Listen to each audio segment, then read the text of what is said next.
de morir jamás. Las tierras ni las pialadas, ni las famosas tomadas, ni el grito del correntino, porque es lo más genuino que se ha escrito en nuestra historia y ha de vivir para gloria de nuestro suelo argentino.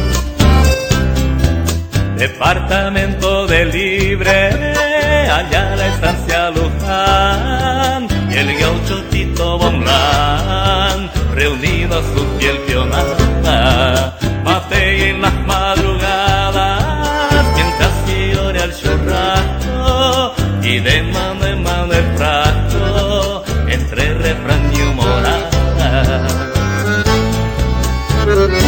Gaucho sencillo y formal, hecho de una sola pieza, defensor de la nobleza, que encierra la tradición, poncho, vicuña y facón, sombrero agudo, barbijo, luce el paisano prolijo, que nombra de mi canción.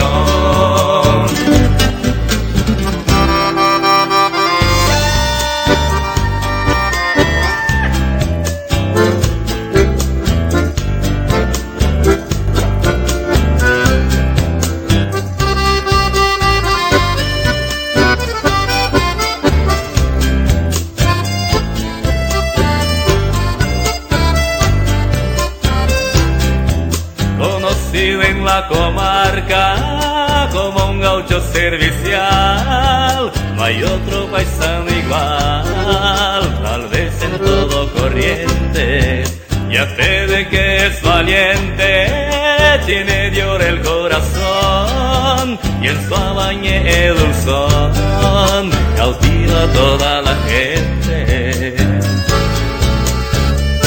Gaucho sencillo y formal, hecho de una sola pieza, defensor de la nobleza, que encierra la tradición, poncho, vicuña y facón, sombrero aludo, barbijo, luce el paisano prolijo, que nombra de mi canción.